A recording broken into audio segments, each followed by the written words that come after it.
Son Cubano is under fire by a proposed ordinance that would force it to close at 11:30 instead of 2 a.m. So give me some background on what's going on. Well, my understanding is Son Cubano, they made a major investment. The family, the Duran family, I went to high school with. They grew up in West New York, and they made a major investment because they were encouraged by the town fathers at the time, which I was one, Alveo Series was one, Richard Turner was one, to come to West New York and make a major investment, which they did. Are there problems down there? There are problems. People complain about noise and so forth and so on. They claim that it's operating as a nightclub.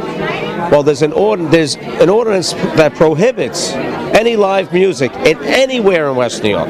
So you have to go to Las Palmas, you have to go to Marinero Grill, you have to go to every place and enforce that. What's trying to happen, what they're trying to do here is they're trying to selectively enforce and change their liquor license, which they purchased for a lot of money, okay?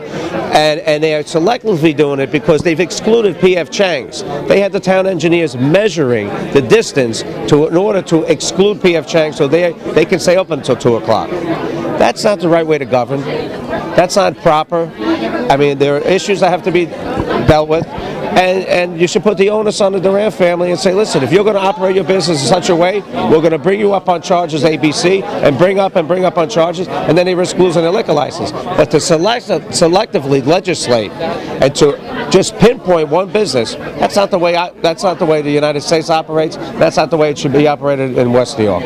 Either you deal with the cabaret issue and you say no live music for anyone, or you deal with Son Cubano on a case-by-case basis if there's problems, and make them own up and make them work hard to gain the trust and do the right thing. But to selectively do this is illegal, it's immoral, and I'm sure they'll be in court tomorrow, and it's going to waste a lot of taxpayer money fighting this battle for no reason.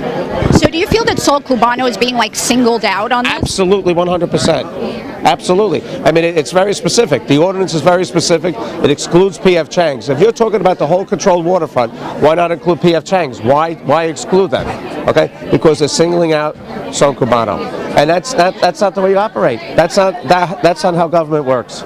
So what should be done is you deal with the cabaret issue, and you deal with Son Cubano on an ABC case-by-case basis.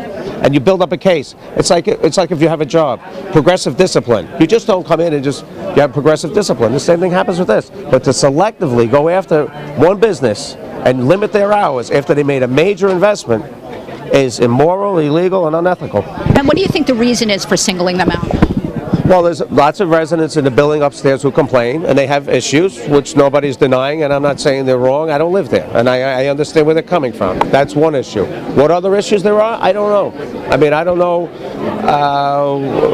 what the landlord's position is on this. I know the landlord was supportive. Is he still? I don't know. But that's where it's coming from. You would have to ask the administration. But to single out one business, it's borders on, that you don't run a government like that.